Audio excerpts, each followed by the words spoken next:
Ted Jones messed with the wrong melon farmers. Ted Jones, I also call him the eighth wonder of the real estate world. Ted Jones, who knows, it could be. Ted Jones? The Ted Jones World Podcast.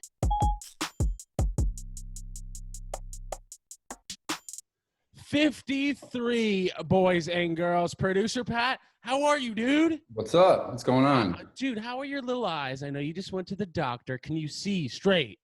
Nah, I can't really see close up because they dilated my eyes, but we're getting through it. We'll be okay. So the dilating of the eyes is also like you can't see computer screens either? I thought it was just you couldn't read anything up close. Well, yeah, the computer is close to me, so I can't really.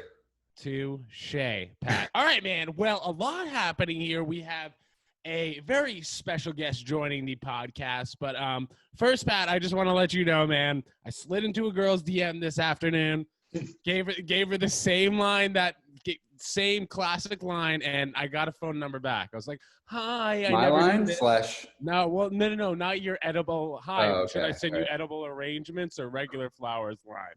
Just my classic. Hi, never do this, but So she was like, "Oh, I don't believe you, but we'll see if that will work." Pat, we have gyms opening tomorrow. I'm going to be crushing it in the gym. You better believe it, pal. I'll have my little mask on, and we'll see. Maybe I'll go at 6 a.m. Side note, not very side note, episode 15, which happened a very long time ago, about a year ago, actually, a matter of fact, we had Christy on, superstar women's tennis player. She is playing Serena Williams currently over my shoulder as we speak.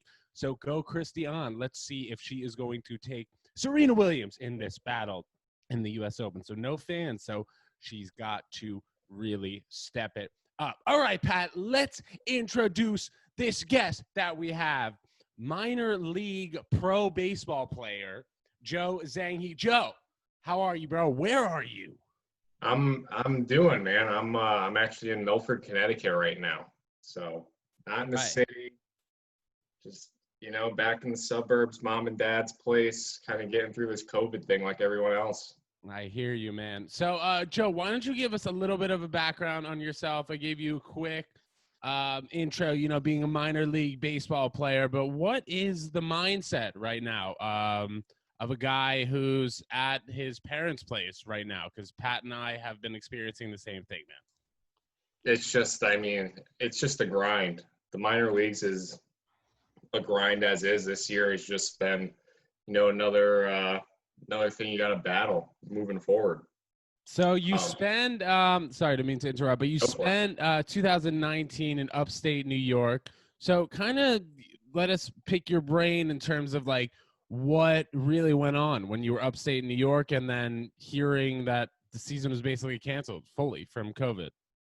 Well, no. So we were down in Florida when we got the news. It was during spring training. They were like, "Hey, pack your bags. Like, you got to go home because this is like getting pretty serious." So all of us are thinking, all right, it's just going to be, a couple weeks to 14 days to slow the spread. And, we'll go back and it'll restart. And then, weeks kept going by and we were like, what is going on? And now we're here. September 1st. Did they just send you back home? They didn't really give you too much of a direction. They were just like, all right, you got to leave Florida. We'll figure this out. I think they were just as surprised as we were. I don't think like anybody in the organization had any idea what was really going on. I think it was more MLB as a whole saying like, we can't have this, coming into the organizations and spreading throughout. So, I mean, do you have like an exact date of when you got that text or everything was canceled? Like March 12th, March 13th. Right, because I remember for the most part in the NBA, we're talking about at NBA games just being postponed or canceled for the most part. And I gotta get your opinion on the Celtics later, since I know you're from Connecticut. I wonder if you actually like the Celtics, but we'll hear about that later. So like, I just feel that once COVID kind of came across the headlines of the U.S. was, right around March 15th, and then everything just shut down. So they send you home. They were like, all right, maybe you'll be back in 2 weeks. So that's kind of how everybody was thinking about it. Like Pat and I, for the most part, we have not seen, or actually for the 100% part, Pat, you and I haven't seen each other in how long, dude? 6 months, and you were Yeah, sitting on this something like couch that. over here, man. Now I'm in the studio alone. But how did the pay structure work, man? They just sent you home, and were they like, all right, we're going to pay you through the remainder of the year? How did that happen? So thankfully, I mean, the Mets were one of the organizations who the whole time were like, hey, we're going to pay you, like, no matter what. Like, you're going to keep. There was maybe like 2 other organizations, like from the beginning period, who were saying they were going to do it. I'm pretty sure all of them ended up doing it. But the Mets right away, I'm so thankful for it. They were just like, yeah, we're gonna pay you. Like, we're gonna give you money. It's not exactly what we'd be making during the season, but it's enough to give food and not have to go get like a full-time job while this is all going on. Enough to live off of. 100%. So you talk about potentially even thinking about getting a full-time job. What are you doing now in between when COVID started, middle of March, until the beginning of September?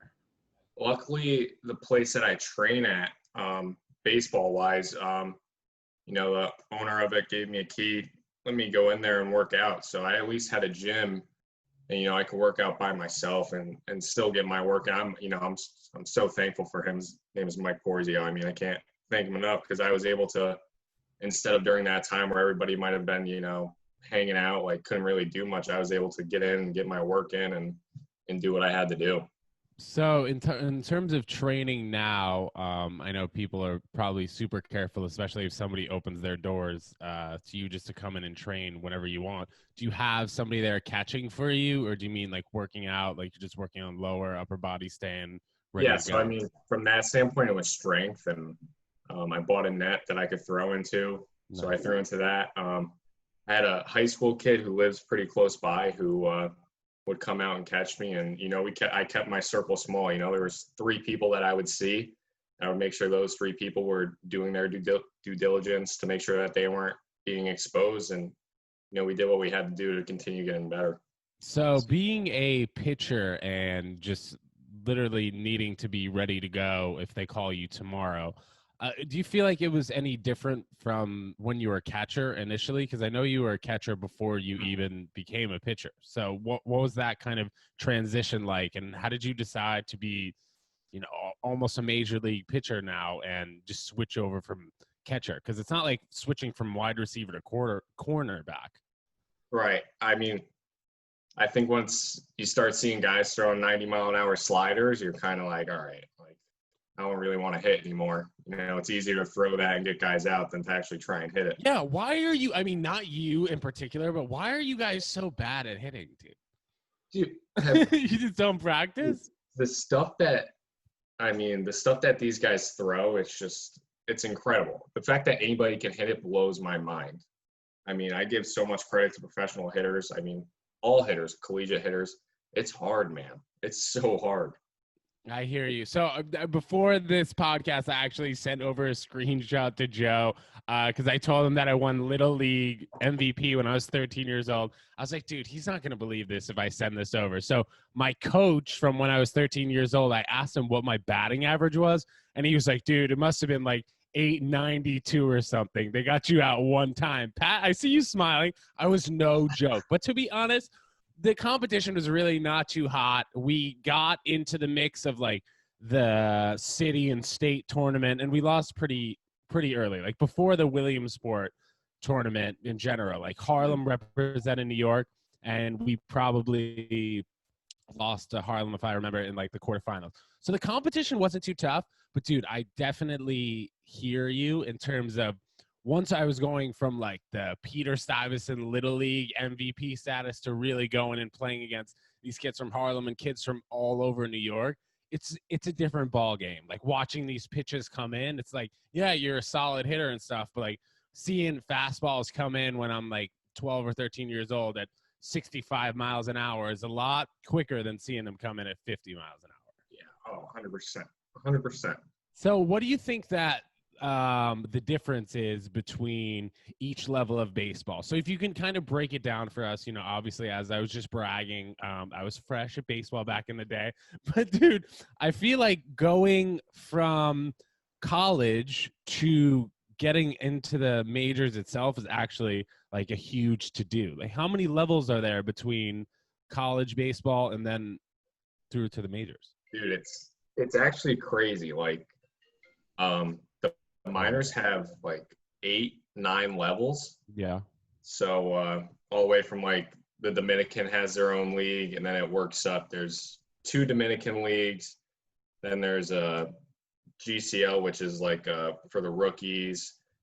You know, short season, low A, short season, high A, low A, high A, double A, triple A, big leagues. I mean, it's no joke. I would say the biggest difference is once you're in professional baseball, you probably have the tools. I would say it's just consistency, you know, who can flash those tools, you know, day in and day out on a regular basis. That's what really makes the difference between, you know, a minor league or college player and a major league player. Right. And then, I mean, are there people that you know of, maybe specifically anyone who was drafted in your class in 2015? You were drafted 24th round and 715 overall. But did you come across anyone, or have you come across anyone that's, you know, that you've been pitching against that was like a top 10 pick that, you know, their time should have come already? They should be in the majors already. Yeah, I mean, it's such a crapshoot. I mean, if you're hot at the right time, if somebody in your position gets hurt, I mean, not just being good enough, but, you know, you have to have some things kind of fall your way to get into the big leagues. You know, there's these top prospects, and the top prospects usually, you know, work their way up and they get there because they're just naturally just that much better than everybody else. But other guys like me and, you know, you got to catch a few breaks and you got to stay consistent. You got to keep working. You always got to be getting better and staying on your stuff and on your craft, because yeah, there's guys that you're trying to get to and beat, but there's also guys who are below you trying to do the same thing to you. So you always have to be, you know, one step ahead of the game. You talk about being one step ahead of the game, and I don't know, there are definitely like a lot of controversial topics in Major League Baseball that for the most part are taboo, but during this quarantine time, I would assume that it's got to be tough for baseball players to stay in shape. One, their cardio is never really at a high level, and then 2, to go out and work on your craft and not really just be playing baseball at all, because it takes, you know, 9 people on the field and then the person at bat to really even play baseball. So what do you think the disconnect kind of has been between people, you know, going in quarantine 6 months ago and then people coming back? Are there certain steroids that people potentially take to last, or what's really the deal? What's the secret on staying fit? I think especially professionally, I think most guys found a way to get something in, to, you know, find a gym, you know, buy weights, go to their neighbor's house who has a gym in their garage. You know, I'm sure that most pro guys were doing something to stay in shape. And I mean, a baseball, as long as you have 15, 20 baseballs, you can go throw into a fence somewhere. So you can keep your arm in shape. You can go outside, you can go run. I mean, the biggest problem was probably, you know, weightlifting, which, you know, guys probably found a way. Right. Was there a specific place that pitchers in general like go to train? I know you mentioned you guys were all in Florida. Did people shoot over to the IMG Academy or something like that to work with other people, or was everybody kind of on their own? Right. So there's like some places like that in Connecticut. Like guys from New York will come. I work at one like in the off season. It's called the Clubhouse, where some pro guys come in. There's other ones, and, you know, pro guys who are in a close enough area to each other find a way to connect and work with other pro guys. You know, iron sharpens iron. You always want to stay in that group of people who understand, you know, what you're working toward and you know, what your goals are and how you're trying to accomplish them. Right. Speaking of accomplishing goals, I guess I'll go on a little bit of a tangent, but this is the juicy stuff. So the Houston Astros were cheating in 2017, 2018, stealing signs. They beat the Yankees in one of those years, and I'm a Yankee guy. And I was pissed, man, to hear this. So how do pitchers decide when it's okay to being a player? Like, how does that work? Do you guys talk about it in the dugout before? I mean, honestly, it has nothing to do with I mean, it's kind of just, it's not on, it's You not can be your you can be candid, man, because we all want to know. We saw this guy on the Dodgers, Joe Kelly, being one of the Astros, and then he got suspended for 8 games. But in the meantime, these Astros players didn't get suspended for an inning, which is crazy. Dude, I'm Team Joe Kelly. Team Joe Kelly. Yeah, I hear Free you. Joe Kelly. But no, I mean it's not your decision. It's not the pitcher's decision. Usually it comes as a team. It's not on the pitcher. It's a team. Everybody as a team collectively understands if there's a reason why somebody should be hit, and it's just you have to have the knowledge and understanding of the game to know when it's the right time to hit somebody. And you don't go head hunting. You're just trying to send a message. Right. Don't aim for the heads. I mean, is there really a way to tell, though, whether it's sending a message or not, besides like throwing it behind the batter and like clearly missing their head by a couple feet? Yeah, at the professional level, if you're missing that far inside, you're probably not that bad to be at that level. I think you know where you're throwing the ball. So it's definitely a message that gets sent, and it's understood on both sides. And most of the time, usually like the message gets sent and the other team will respond, or the other team's like, okay, yeah, like we get it, like we fucked up. That's have you heard about the MLB potentially moving towards a bubble format for the playoffs? I know that they've been paying attention to the NBA a little bit and trying to get an idea of what they want to do. I honestly haven't heard anything about that.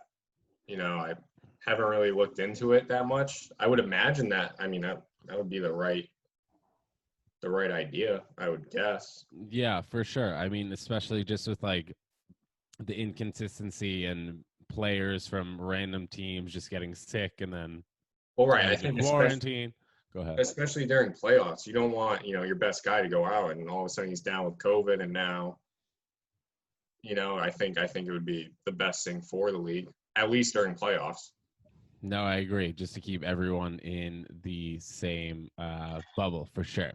All right, Joe. So we have Christy on tied with Serena Williams right now. Christy on from episode 15 in the U.S. Open. I'm sorry, I'm watching over my shoulder, but by the time we put this out, you guys will already know what happened. So just Google that. You don't have to keep listening to me, but you must keep listening to Joe. Joe, we have a question that I think a lot of people listening and watching want to know, man. What is the most popular little snack in the dugout? Are we talking sunflower seeds, a little dip, a little chewing tobacco, or big league chew, man? Let us in. Wow. It's actually a great or question. Big league chew, also bazooka gum, I would think. So, I mean, I think it's a combination. I mean, technically in the minor leagues, dip is banned. So wait, really? Yeah. Is it banned in the majors? I didn't know dip I think was banned in the minors. in some cities, like I'm pretty sure there's some cities where you're not supposed to be chewing tobacco, and I'm pretty sure that carries over. Nobody really cares. I mean, it's baseball. Like, it's kind of just. It's one of those unwritten rules that you don't follow this particular rule. Yeah, it's just kind of like everybody. But yeah, I would say it depends. It definitely depends. A lot. It depends on what the guys. I think for bullpen pitchers like myself, we tend to go toward dip because we don't do anything the whole time. Most of these games we're sitting there for 5 innings, 6 innings, waiting. Other guys who are like playing constantly, I think they, they're more gum. They're not trying to, be spitting and having dip in their mouth while they're playing. I don't know. Yeah, and is doing chewing tobacco like dip a rite of passage for baseball players? Like, I remember the first time I did dip, it was freshman year in college, and I was in my buddy's room playing like NBA 2K10, and I just went white, man. My face went white, and I just started spinning out. But do you guys like all have to pack a lip in order to like be accepted by the squad, or what? No, not at all. I fell into the trap. Like, I was a young guy and I saw all these, like, and I'm trying like not to be that guy anymore when I'm like around, like I'm trying to get off of it. Like, it's hard. I mean, it's addicting. Right. Well, but is it kind of like when you're on the mound, you just kind of have that feeling, and you're just like, all right, It's these yeah, two exactly. match out. It's like an oral fixation. You're just like, all right, I gotta like be doing something. Yeah, And I definitely I even have that with food. But sorry, go ahead. exactly. So it's just like, I mean, you see like your idols, the guys who you look up to, like doing it, and you're like, man, I want like, it's cool. It's cool. I mean, it's the worst thing I've Definitely, ever. dude. The high socks at shortstop, mouth full of seeds, or lip full of Right. dip. It looks good. Right. It's definitely the worst. If anybody's listening to this, it's definitely the worst habit you could ever. Yeah, man, it is pretty gnarly. Joe, so we talked about the Celtics earlier, man. You're living in Connecticut. Connecticut does have a WNBA team, Connecticut Sun. Am I right, Pat? Suns. Correct. All right, cool. So we want to get your opinion on the NBA playoffs, man. Celtics are playing Game 5 tonight, I believe. Are the Celtics going to take it to the Eastern Conference Championship? Are they going to be playing the Lakers? What do you think, man? Picking your brain about basketball a little. I don't know. If my friends listen to this who are all Celtics fans, I have to say that, yeah, the Celtics are going to win. All right, that's what I'm talking about. But I'm not a huge NBA guy. I just I follow Kim. I followed the Sixers. When all that was going on. Kim Kasperi. So Kim was actually on episode what, Pat? I'm putting you on the spot, bro. Don't know. I believe it was 44. We're gonna look that up for you guys right now. But Kim was on episode 44 or something, and she was actually in the bubble in Orlando with the NBA. But sorry, go ahead. Yeah, so I was following that because I mean obviously it's Kim, it's my cousin. I want to see how her work is progressing, and otherwise I'm a college basketball guy. I just like college basketball compared to the NBA, and the NBA I kind of shy away from. What college team do you find? Well, where did you go to school? You went to community college, right? I went everywhere. I'm a journeyman. I went to UConn, Southern New Hampshire, and then junior college. And junior college, do you feel like you really improved your pitching game the most? Yeah, that's when I first started pitching, like actually pitching. And is that when you had switched over from catching to pitching or no? I was still catching at that time, but I tore my oblique at the beginning of the season, so I couldn't swing. But for some reason, I don't know what it was about the swing, but I couldn't swing, but I could throw. So I was pitching all the time. Right. And maybe it seems like the upper part of your oblique. I don't know. No doctor. Yeah, because maybe it's like the downward action compared to I have no idea how that works. But luckily enough, man, you were pitching. By the way, episode 47, Joe Zanghi's cousin, Kim Kasperi, was on the podcast, Ted Jones World. And by the way, thank you guys so much for tuning in here on Spotify, Apple Podcasts, or YouTube, whatever. Give us a like, subscribe, or comment, whatever. We got Pro Baller, Joe Zanghi here, man. And we're just having a great time, man. So for the most part, you're a Celtics guy, but why don't you give us something juicy about your life, man? Love life, what's going on? Oh my God, something juicy about my life? Yeah, bro. I mean, we all need to hear something juicy. We've all been in Guarandena over here. Haven't seen producer Pat in months.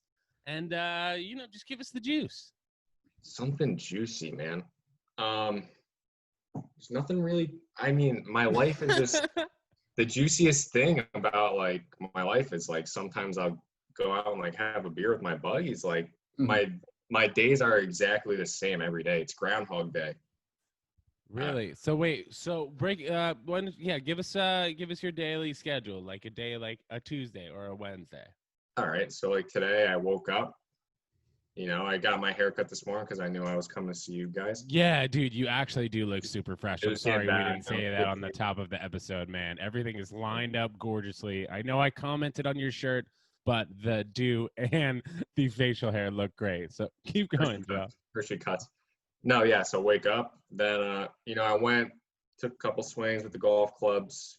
Always got keep refining that game too. Then I went out. Yep. got my workout in. About 2 hours through, came back, hung out a little bit, and now I'm here. Is your diet the same as it would be during the season? I probably eat a little bit better right now And that's just because maybe you're not moving around as much because and I'm not. walking Yeah, I'm and not on the stuff? road. I have access to a kitchen where I can cook. I'm not in a hotel room, so What's kind of the food on the road for the most part? usually it's actually pretty good. Usually actually gets spread from like local restaurants, and it's just what kind of thing, like buffet style. Do you have like a night where the coaches might just be like, all right, order off of this menu from this restaurant, and then other nights you just get something packaged delivered to your door? I mean, like when we get like Chipotle and stuff like that, it's like mark your order, but usually it'll be like Who pays for that? the organization pays for it.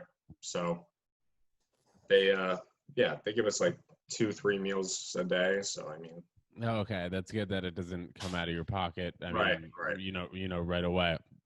So, man, what is the ultimate goal for you? Now, obviously, the ultimate goal is going to be making it to the majors and getting called up. But what do you think you're set out to do, Joe, in terms of baseball? in terms of baseball, obviously my goal is to, not just make it to the major leagues, but have a lasting career in the major leagues. Which, I mean, there's a lot of guys who make it to the major leagues, but not many who stay in the major leagues. They're just saying that the easy part is making it, the hard part is staying. So my goal would be to stay in the major leagues for, as long as I possibly could. But other than that, if, that didn't work out, I'd like to, guide people who are on a similar path in baseball and kind of point them in the right direction to, not make the same mistakes that I did, and what the road of less I don't know what the word I'm looking for is, but less issue is, because I definitely did it the hard way. I made a lot of mistakes. I didn't understand what the baseball world was really like and how competitive it really is.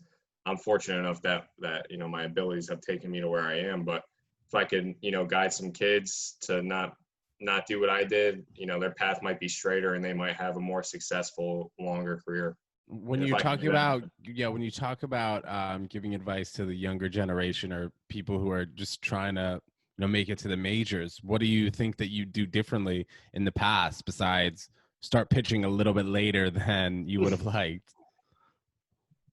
No, I mean it's so easy to get caught up in life as it happens. I mean, you're a young teenager, it's girls, it's going out to parties with your friends. It's DMing the same thing to 200 girls. Exactly. 100%, that's what it is. It's your priorities are not in the right place.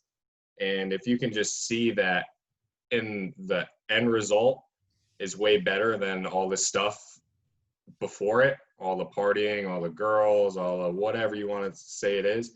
If you can see that the end result is worth not having any of that, I think you could really change some people's lives. Totally, Joe. And I was talking up top about how the gym next to my apartment is opening up tomorrow. I started hitting the gym for real like almost a year ago, and I'm finally being like, all right, I got myself into a nice little routine. And if I look back a year ago and was like, all right, I'm gonna have to do all this shit to work out and feel this way at this time, because we had our 1 year anniversary, Pat and I. We did put out our first episode like 53 weeks ago or whatever. But just knowing like what you have to really overcome and seeing yourself a year later is just an incredible commitment you have to make to yourself, because it's so easy just to be like, oh yeah, I'm the same this year, same as next year. It's hard to really put put things into action unless you really see yourself at the long-term goal, which obviously about. So when you're 14, 15 years old and somebody tells you need to lay off the chicks or stop drinking when you're in 8th or 9th grade, like, you look at them twice because you don't know anything about life. And this is where you want to be at this particular moment. So it always helps to have a mentor of some sort like yourself, or you help out kids and just, trying to get it into their head that right now is a super important time in your baseball career, basketball, whatever sport it is. and the chicks and the other distractions, man, will always be there. Yep. And the thing is, like, man, the kids these days, they're talking about stuff in 6th grade that I didn't know until I was like a senior in high school. It's the phone, I feel. It's the phone. I'm just, I look at myself, look at these kids, I'm like, why are you talking about that right now? Like, Dude, it's the Ubers, it's the phone. You just have so much quick, easy access that, man. like, it's a different time. Like, we're all growing up in a new world for sure. And 2020 coronavirus, hopefully we will get a cure soon. Sorry, quick, Christy on open. She is tied with Serena Williams at 4-all, or she's down 3-4, 40-15. So hopefully I'm not speaking too soon, and she holds serve. But Joe Zanghi, anything else you'd like to tell us about yourself, man? That was pretty interesting, by the way, that little tangent we had. Pat, Yeah. What about you, bro? Did you eat today, man? I forgot to check in on you on the top of the episode, Pat. I had a little salad today. Bro, you want to know something else? I was fasting today, man. Got it 19 hours, and I wanted to blow my head off. But hey, I'm taking up after you, trying to get a little bit more fit. And as I was talking to both of you guys, the gym's opening tomorrow, so I might meet my future wife, bro. So I'm gonna look tight. Ted, you gotta tell me more about your ideas on fasting, man. I've heard. Dude. So much So quickly, for the most part, I was not able to eat any real hard foods until 8 months ago or so. So when I was starting to be able to eat hard foods like 8 months ago, I had jaw surgery about a year and 1 month ago. So I really was not able to chew anything or take anything down like a chicken or a steak. So I started to become more more plant-based, and then I just started eating not chicken anymore. I mean, we had an episode Chick-fil-A or Popeyes, and that was like the last time I had chicken. Pat, you remember that episode? That was like back in December. So turning over a new leaf on the health front, because my face was basically broken from jaw surgery because I had TMJ on one side, my gum was depleting.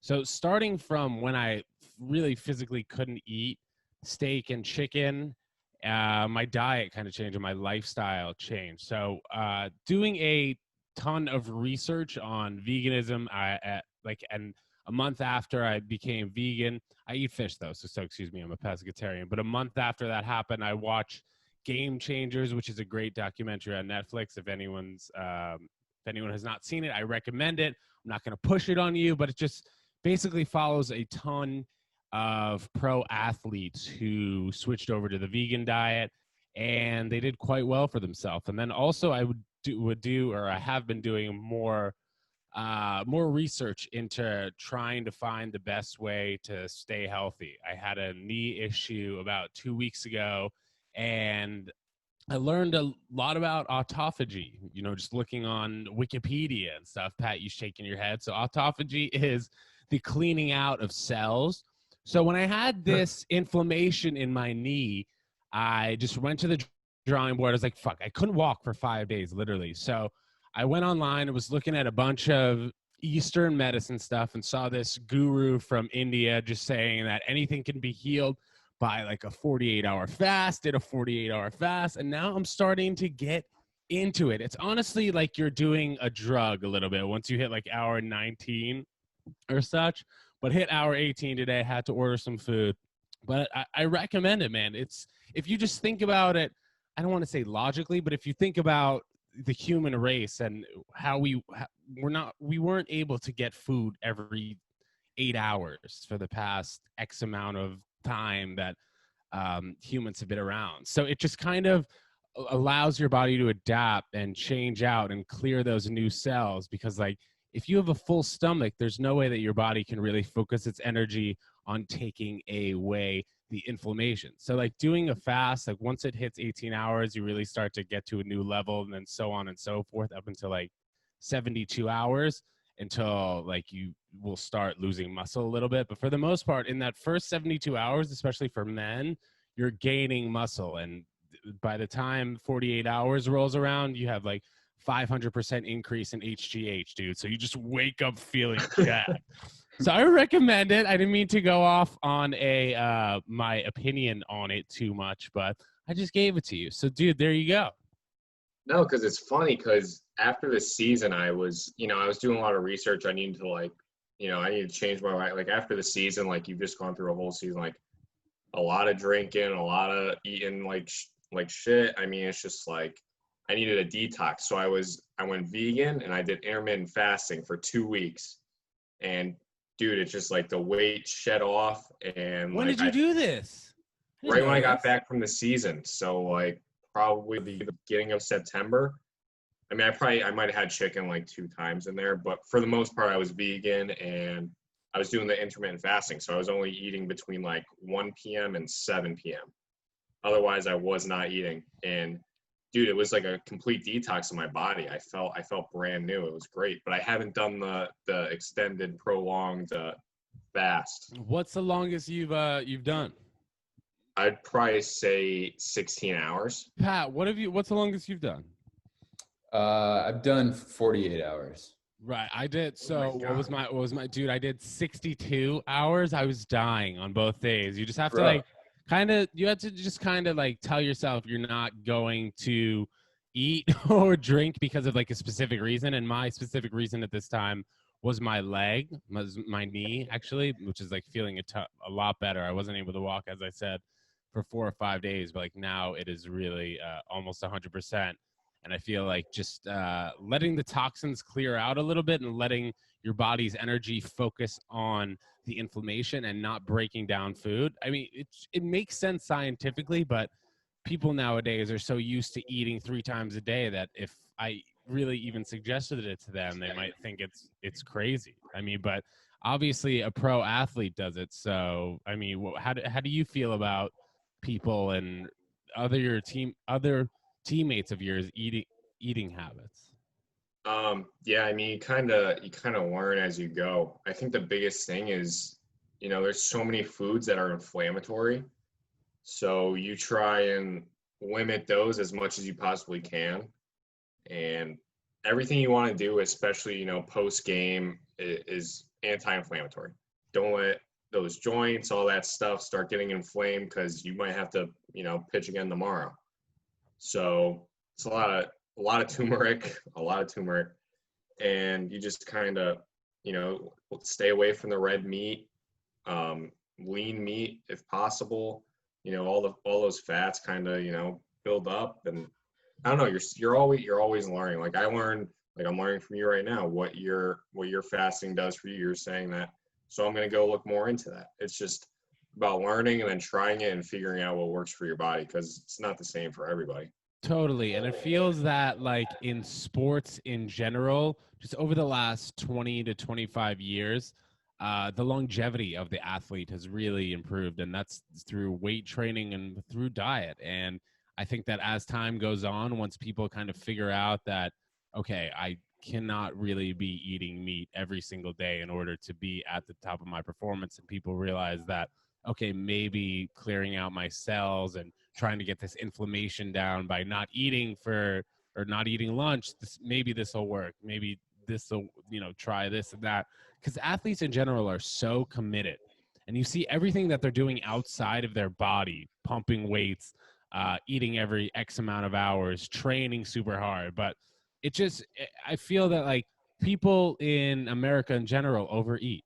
And if people in general are overeating, then it's likely the case that professional athletes are overeating, because a doctor will tell you one thing about your knee and be like, all right, well, you got to rest it and take anti-inflammatories. All right, dude. So where do I take it from here? The doctor told me my knee looks swollen. Yes, my knee does look swollen. Am I going to need to have surgery?